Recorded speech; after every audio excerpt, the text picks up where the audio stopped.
Got the phone call from my mum. There was a police car at her house. My brother had had a collision with a car. He never regained consciousness and died of his injuries. Because then that's where it all starts from there, really. You got the police family liaisons officers, supporting me. Two of them were great. One stayed with me all the way through. But I think even though they gave me that support that I needed from the police, I needed more. When I made the phone call, it was like 10 stone had been lifted off my shoulders. They gave me everything that I needed, as well as having the liaison with the police. Aftermath was my point of contact. They managed to, ground everything that was going on so that it wasn't all up in the air. Any questions that I needed, any answers that I needed, they were there for me anytime I needed them. Yeah. The next thing that come along, they were there to support me. Whether it was from the police or it was from the courts or it was from the coroners, Aftermath were there. They were always behind me 100% in everything that I needed doing. Here on Merseyside, we obviously work really closely with Aftermath, which is brilliant, and we also have our victim care Merseyside service. So if anybody has been a victim, we would always encourage them to go through there, and obviously then they can put them in touch with yourself. So tell us kind of what your experience is and why, I suppose, you do what you do and what value you think you offer to people like David. All the team are trauma-informed practice trained through the Merseyside Violence Reduction Partnership, which was fantastic training, so all the team have been through that. Most of them have some element of counselling sort of qualification or training or experience, although we're not qualified counsellors. So they're able to really sort of get down with people and give them explanations about what's happening. So they have training and know all the police processes, the investigation process.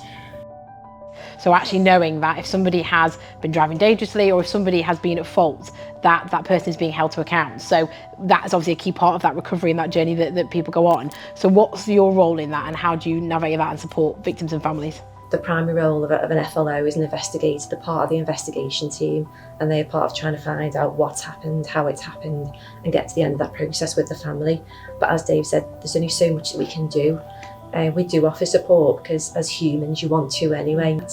That's the point really of the collaboration between us and Aftermath, is that once we get to a point where we have to withdraw, so at the end of the court process, whether that's Crown, coroners, we have to draw the line and say, right, we're withdrawing from the investigation and from the contact with the family. And that's when we really rely on Aftermath to sort of have that wraparound care. How do we then raise awareness of it? Obviously you said you found them through victim support. We obviously have victim care who we like to signpost to, but what more do you think we can do to try and raise awareness of Victim Care Merseyside and Aftermath and the support that they offer?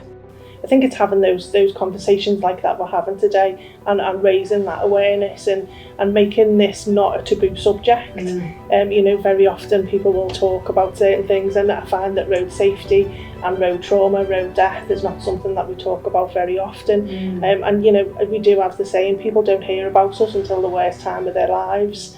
But we want to try and correct that because we want to make sure that people know we're here. It's that ongoing training for us as well, so Karen comes in to train a lot of our officers as well to let them know what Aftermath can do for the victims and the victims' families, because I know how to refer in, so it's really important to our close relationship which is there.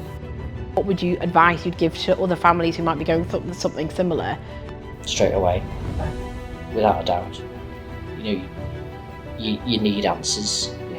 And no disrespect to the police and family liaison officers, but you need more. You need more than what they can give. And that's why Aftermath exists. Ultimately what we want to do is to stop these things from happening in the first place, and there's a real challenge with road safety, and what I've kind of come to realise is, as you say, nobody gets into their car intending to hurt somebody or the worst case scenario kill them, but yet they are still responsible for getting into that car and driving, as you say, what could be a dangerous weapon if they don't use it responsibly. But we seem to have got to a place as a society where we think it's acceptable to have a certain level of injuries on the road or deaths on the road in order that we can all drive and get where we want to get to and how we want to get to. And I think that's the big challenge around some of this. So stories like yours are really important because we want people to know that support is there, but also we also want to make people understand the impact of their actions if they don't drive safely. And everybody has got a responsibility and a duty to help us tackle it. You know what I mean? It can't just be on the police to enforce, it can't just be on how we design our roads. Individuals, when they get behind the wheel of a car, have got to be responsible.